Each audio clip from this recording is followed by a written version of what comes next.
भाई बहन के स्नेह का प्रतीक रक्षाबंधन आज देश भर में पारंपरिक हर्षोल्लास के साथ मनाया जा रहा है।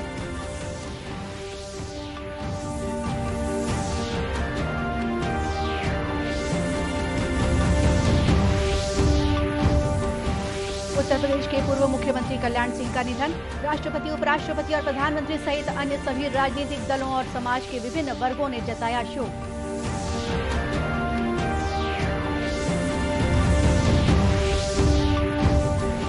राष्ट्रव्यापी टीकाकरण अभियान के तहत देश में अब तक 58 करोड़ से अधिक लोगों को कोविड रोधी टीके लगाए गए।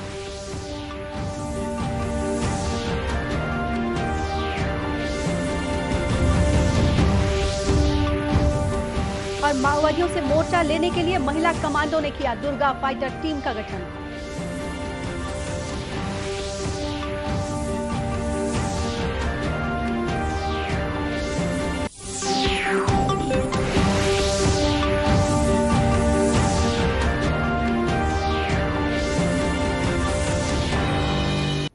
नमस्कार, आप देख रहे हैं दूरदर्शन समाचार। मैं हूं गोपा सान्याल। अब समाचार विस्तार से। भाई बहन के स्नेह का प्रतीक रक्षाबंधन आज देश भर में पारंपरिक हर्षोल्लास के साथ मनाया जा रहा है। इस अवसर पर बहनें अपने भाइयों की कलाई पर राखी बांध रही हैं और उनके सौभाग्य, अच्छे स्वास्थ्य के साथ खुशहाली के लिए प्रार्थना कर रही हैं। वहीं भाई अपनी बहनों की सुरक्षा और उन्हें सहयोग का संकल्प दोहरा रहे हैं। कई राज्य सरकारों ने रक्षाबंधन के अवसर पर अपने यहाँ सरकारी बसों में मुफ्त यात्रा का उपहार भी दिया है। राष्ट्रपति रामनाथ कोविंद ने रक्षाबंधन के अवसर पर लोगों को बधाई दी है। अपने संदेश में उन्होंने कहा कि यह त्योहार प्रेम, स्नेह और विश्वास का प्रतीक है। श्री कोविंद ने सभी से ऐसे सौहार्दपूर्ण समाज का निर्माण करने को कहा जहां महिलाओं की गरिमा को सर्वोच्च महत्व दिया जाए और वे अपनी आकांक्षाओं को स्वच्छंद रूप से पूरा कर सकें। रक्षाबंधन के अवसर पर प्रधानमंत्री नरेंद्र मोदी ने सभी देशवासियों को शुभकामनाएं और बधाई दी हैं। इधर छत्तीसगढ़ की राज्यपाल अनुसुईया उइके और मुख्यमंत्री भूपेश बघेल ने भी रक्षाबंधन के अवसर पर प्रदेशवासियों को बधाई और शुभकामनाएं दी हैं। राज्यपाल ने इस पर्व के अवसर पर सभी के जीवन में सुख, शांति और खुशहाली की कामना की है। मुख्यमंत्री ने अपने बधाई संदेश में कहा है कि रक्षाबंधन का पावन पर्व हमारी संस्कृति के गरिमामय उत्कर्ष का प्रतीक है, जो बहनों के प्रति भाइयों के संकल्पों को सुदृढ़ बनाता है। इस अवसर पर मुख्यमंत्री के निवास कार्यालय में राज्यसभा सांसद छाया वर्मा, राज्य महिला आयोग की अध्यक्ष किरणमयी नायक, महासमुंद जिला पंचायत की अध्यक्ष उषा पटेल और अन्य कांग्रेसी महिला पदाधिकारियों ने मुख्यमंत्री को राखी बांधकर उनके लिए मंगल कामनाएं की। प्रदेश के सभी जिलों से भी रक्षाबंधन का पर्व धूमधाम से मनाए जाने के समाचार मिले हैं। रायपुर के केंद्रीय जेल में बहनों ने अपने भाइयों को रक्षा सूत्र बांधकर उनके लंबे जीवन की कामना की। वहीं भाजपा महिला मोर्चा की कार्यकर्ताओं ने बेमेतरा जिले में देवकर चौकी के पुलिस कर्मियों को राखी बांधी। इस मौके पर पुलिस कर्मियों ने उन्हें सुरक्षा का वचन दिया। उधर भिलाई में कार्यरत अर्धसैनिक बलों के जवानों को आज विभिन्न सामाजिक संगठनों की महिलाओं ने राखी बांधकर रक्षाबंधन का पर्व मनाया। उधर कोरबा में रेलवे कर्मचारियों ने पेड़ों को रक्षा सूत्र बांधकर पर्यावरण संरक्षण की दिशा में विशेष पहल की है। रेलवे प्रबंधन ने हरियर धरती टीम का गठन किया है, जिसमें रेलवे के कर्मचारी और अधिकारी पौधारोपण के साथ ही वृक्षों की सुरक्षा का संकल्प भी लेते हैं। रेलवे कर्मचारी LR गुप्ता ने बताया कि इस अभिनव पहल के जरिए आम लोगों को भी पर्यावरण संरक्षण की दिशा में जागरूक किया जा रहा है। जन चेतना के लिए वृक्षों को सुरक्षित रखने के लिए एक रक्षा सूत्र बांधा जा रहा है, जिससे बहन भाई से आशा करती है कि हमको रक्षा मिलेगी। इस तरह से वृक्षों की हम लोग रक्षा करेंगे और वृक्षों का आज के परिवेश में बहुत ही महत्व है। जिस तरह से इंडस्ट्री बढ़ रही है, वाहन बढ़ रहे हैं, इसमें सरकार की स्कीम है जीरो कार्बन। जितना हम पॉल्यूशन फैला रहे हैं उस पॉल्यूशन को कंट्रोल करना है। वो कंट्रोल सिर्फ वृक्षों से ही हो सकता है। जो हमारी वृक्ष ऑक्सीजन देंगे उससे कंट्रोल होगा। दूसरा, हमारा ग्लोबल टेम्परेचर जो है हमको जो बढ़ रहा है उसको रोकना है। उसके लिए भी हमारे वृक्ष ही सहायक करेंगे। वहीं स्टेशन प्रबंधक आनंद कुमार गुप्ता ने बताया कि धरती के लिए हरियाली और पेड़ों की विशेष भूमिका है, इसलिए हरियर धरती के सदस्य लगातार पेड़ों की सुरक्षा के लिए प्रयासरत हैं। रक्षा बंधन का पवित्र बंधन है, जो एक धागे से पिरोकर इसको बनाया जाता है और इसी अटूट बंधन को हम लोग पौधे और पेड़ों में बांधकर हरियर धरती ने आज संकल्प लिया है कि आने वाले समय में हम पेड़ों को कम से कम कटने देंगे और ज़्यादा से ज़्यादा पेड़ को लगाएंगे, जिससे हमारा आसपास के क्षेत्रों में ऑक्सीजन लेवल बरकरार रहे। इधर रायपुर में भी थर्ड जेंडर्स ने पेड़ों को रक्षा सूत्र बांधा और उनकी सुरक्षा का संकल्प लिया। उत्तर प्रदेश के पूर्व मुख्यमंत्री कल्याण सिंह का कल रात निधन हो गया। वे 89 वर्ष के थे और पिछले कई सप्ताह से लखनऊ के संजय गांधी पीजीआई अस्पताल में भर्ती थे। उनका अंतिम संस्कार कल बुलंदशहर जिले के नरौरा घाट पर किया जाएगा। राजस्थान और हिमाचल प्रदेश के पूर्व राज्यपाल रहे श्री सिंह 2 बार बुलंदशहर और एटा से सांसद भी रहे। राष्ट्रपति, उपराष्ट्रपति और प्रधानमंत्री सहित तमाम मंत्रियों, भारतीय जनता पार्टी के वरिष्ठ नेताओं, अन्य सभी राजनीतिक दलों तथा समाज के विभिन्न वर्गों ने कल्याण सिंह के निधन पर दुख प्रकट किया है। राष्ट्रपति रामनाथ कोविंद ने अपने ट्वीट संदेश में कहा है कि कल्याण सिंह जनता में बेहद लोकप्रिय थे।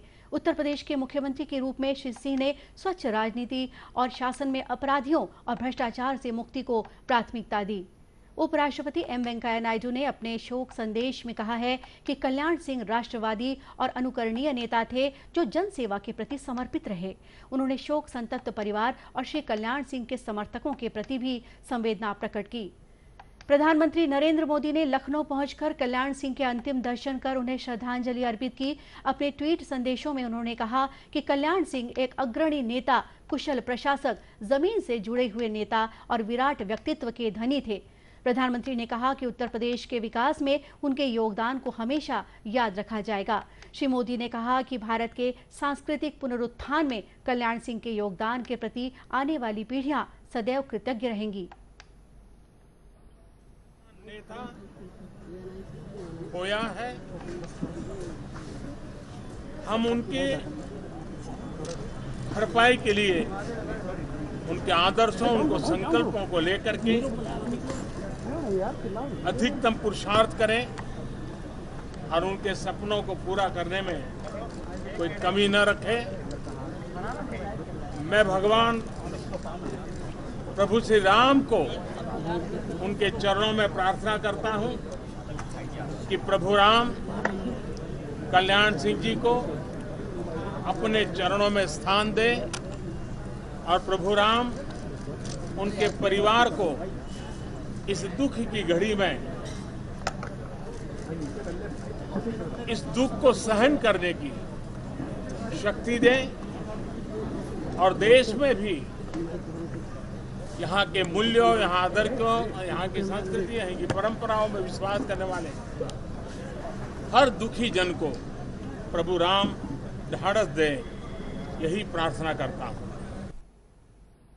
उत्तर प्रदेश के मुख्यमंत्री योगी आदित्यनाथ उनके निधन का समाचार मिलने पर अपनी गोरखपुर की यात्रा बीच में छोड़कर लखनऊ पहुंचे। कल आधी रात को राज्य मंत्रिमंडल की आपात बैठक बुलाई गई। मंत्रिमंडल ने दिवंगत नेता के प्रति शोक व्यक्त किया। मुख्यमंत्री योगी आदित्यनाथ ने उनके निधन पर राज्य में 3 दिन के राजकीय शोक की घोषणा की। दिवंगत नेता के सम्मान में उत्तर प्रदेश में अवकाश घोषित किया गया है। मीडिया से बातचीत में श्री योगी ने कहा कि कल्याण सिंह का निधन हम सभी के लिए बहुत बड़ी क्षति है। गौरतलब है कि कल्याण सिंह उत्तर प्रदेश के 2 बार मुख्यमंत्री और 9 बार विधानसभा सदस्य रहे। अफगानिस्तान से अब तक 300 से अधिक भारतीयों को सुरक्षित निकाला जा चुका है। इनमें से 135 भारतीयों के एक जत्थे के साथ एयर इंडिया का विमान कल रात भारत पहुंचा। इन भारतीयों की सुरक्षित स्वदेश वापसी के लिए कतर की राजधानी दोहा स्थित भारतीय दूतावास आवश्यक सहायता उपलब्ध करा रहा है। विदेश मंत्रालय प्रवक्ता के अनुसार अफगानिस्तान से और अधिक भारतीय नागरिकों को स्वदेश वापस लाया जाएगा। उन्होंने बताया कि काबुल से 107 भारतीय नागरिकों सहित 168 यात्रियों को लेकर भारतीय वायुसेना का एक और विमान दिल्ली आ रहा है। विदेश मंत्रालय ने अफगानिस्तान में रह रहे भारतीय नागरिकों से सहायता की आवश्यकता होने पर विशेष अफगानिस्तान प्रकोष्ठ से तुरंत संपर्क करने की अपील की है। राष्ट्रव्यापी टीकाकरण अभियान के तहत देश में अब तक 58 करोड़ से अधिक कोविड टीके लगाए जा चुके हैं। केंद्रीय स्वास्थ्य मंत्रालय ने बताया है कि अब तक 45 करोड़ से अधिक लोगों को कोरोना का पहला टीका और 13 करोड़ से अधिक लोगों को दूसरा टीका लगाया जा चुका है। वहीं देश में कोरोना से स्वस्थ होने की दर बढ़कर 97.54% हो गई है। इस बीच देश में 12 वर्ष के बच्चे या उससे अधिक आयु के किशोरों के लिए कोविड रोधी वैक्सीन की मंजूरी मिल गई है। केंद्रीय औषध मानक नियंत्रण संगठन ने देश में इस आयु वर्ग के बच्चों के लिए कैडिला हेल्थ केयर की डीएनए आधारित कोविड वैक्सीन जाइकोव-डी के आपात उपयोग की अनुमति दे दी है। इस वैक्सीन की 3 डोज दी जाएगी। पहली डोज देने के बाद 28वें दिन दूसरी और 56वें दिन तीसरी डोज दी जाएगी। इधर छत्तीसगढ़ में कल कोरोना संक्रमण के 74 नए मामले सामने आए हैं। इनमें रायपुर के 7 मरीज भी शामिल हैं। इन्हें मिलाकर प्रदेश में कोरोना मरीजों की संख्या 10,04,000 से अधिक पहुंच गई है। इनमें से 9,89,000 से अधिक मरीज स्वस्थ हो चुके हैं। वहीं वर्तमान में करीब 900 मरीजों का प्रदेश में विभिन्न अस्पतालों या होम आइसोलेशन में इलाज चल रहा है। सुकमा जिले में माओवादियों से मोर्चा लेने के लिए महिला कमांडो ने दुर्गा फाइटर टीम का गठन किया है। इस टीम में 40 महिला कमांडो शामिल हुई हैं। इनमें से 32 महिला कमांडो माओवादी उन्मूलन के लिए कार्य करेंगी। इन महिला कमांडो को 30 दिन की अलग से ट्रेनिंग दी जाएगी। एसपी सुनील शर्मा ने बताया कि दुर्गा फाइटर टीम में महिला कमांडो स्वेच्छा से शामिल हुई हैं। यह टीम माओवादियों से लोहा लेंगी, साथ ही विकास कार्यों में भागीदारी भी निभाएगी। के पावन पर्व पे आज हमारे यहाँ पे जो हमारे महिला कांस्टेबल, हेड कांस्टेबल और अधिकारी लोग हैं, उन लोगों ने ये डिसीजन लिया कि वो लोग भी अब एक्टिव ड्यूटी, कमांडो ड्यूटी में शामिल होंगे। और इसके लिए उन सभी की तरफ से प्रस्ताव आया कि सर हम लोग को भी एक डीआरजी टीम बनवाइए। तो इस चीज़ को ध्यान में रखते हुए उनको स्वेच्छा से बोला गया कि भाई जो जो शामिल होना चाहते हैं बताएं। तो कुल इसमें 32 हमारे महिला अधिकारी कर्मचारी इसमें दुर्गा फाइटर्स नाम से एक फोर्स स्वयं स्वेच्छा से बनाए हैं, जिसका मूल उद्देश्य जैसे डीआरजी में हमारे पुरुष जो स्टाफ हैं वो लोग लड़ते हैं, तो महिलाएं भी हमारी ये दिखाना चाहती हैं कि हम भी पुरुषों से किसी मामले में कम नहीं है और हम भी नक्सल उन्मूलन के लिए जो भी लगता है, जो भी सर्वस्व निछावर कर सकते हैं। इस अवसर पर पुलिस लाइन में महिला कमांडो ने पुलिस कर्मियों की कलाइयों पर राखियां भी बांधी। आजादी के लिए भारत का शानदार संघर्ष आधुनिक विश्व के महानतम संघर्षों में से एक है। दूरदर्शन समाचार इस शानदार संघर्ष की झलक रोजाना आपके लिए लेकर आ रहा है। आज की कड़ी में हम मैडम भीखाजी कामा के संघर्ष की गाथा प्रस्तुत कर रहे हैं।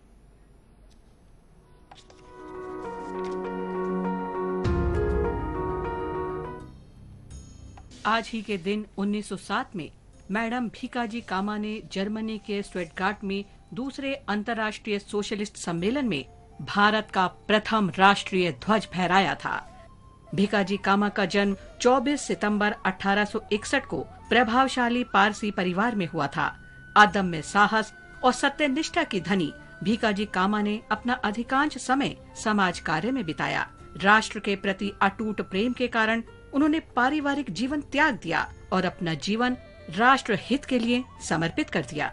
अक्टूबर 1896 में बॉम्बे प्रेसिडेंसी में भीषण अकाल पड़ा और उसके कुछ दिन बाद ही प्लेग की महामारी फैल गई।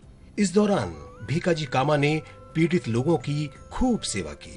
1905 में मैडम कामा पेरिस चली गईं और वहां पेरिस इंडिया सोसाइटी की स्थापना में सहभागी बनी। नीदरलैंड्स और स्विट्जरलैंड में अज्ञातवास के दौरान कामा ने आंदोलन के लिए वंदे मातरम नामक क्रांतिकारी साहित्य भी लिखा और प्रकाशित कराया। उन्होंने मदन लाल ढींगड़ा को फांसी दिए जाने के विरोध में मदन की तलवार पत्रिका लिखी। आज ही के दिन 1907 में कामा जर्मनी के स्टुटगार्ट में दूसरे अंतर्राष्ट्रीय सोशलिस्ट सम्मेलन में शामिल हुई। वहां उन्होंने भारतीय उपमहाद्वीप में अकाल के विनाशकारी प्रभाव की जानकारी दी। ग्रेट ब्रिटेन से स्वतंत्रता और समानता की अपील के दौरान मैडम कामा ने ध्वज फहराया और उसे भारत की स्वतंत्रता का ध्वज कहा गया। इस प्रकार वे भारतीय क्रांतिकारियों की मां के रूप में प्रसिद्ध हुईं। झंडा ऊंचा रहे हमारा विजयी विश्व तिरंगा प्यारा। कामा का ध्वज कलकत्ता ध्वज का संशोधित रूप था। उसका डिजाइन कामा और विनायक दामोदर सावरकर ने बनाया था। वह उन सभी झंडों में शामिल था जिनके आधार पर मौजूदा राष्ट्रीय ध्वज बनाया गया। मैडम भीखाजी कामा उन महान विभूतियों में अग्रणी थी जिन्होंने विदेश में रहकर भारत की स्वतंत्रता की मशाल जलाई। और अंत में मुख्य समाचार एक बार फिर। भाई बहन के स्नेह का प्रतीक रक्षाबंधन आज देश भर में पारंपरिक हर्षोल्लास के साथ मनाया जा रहा है।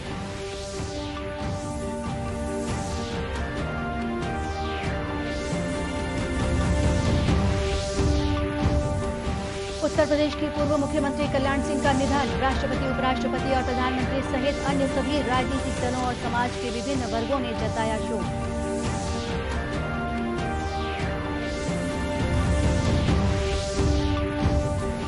राष्ट्रव्यापी टीकाकरण अभियान के तहत देश में अब तक 58 करोड़ से अधिक लोगों को कोविड रोधी टीके लगाए गए।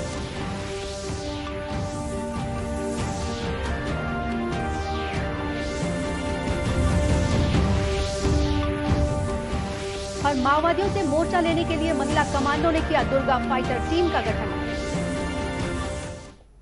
और इसी के साथ ये समाचार बुलेटिन यहीं समाप्त हुआ। नमस्कार।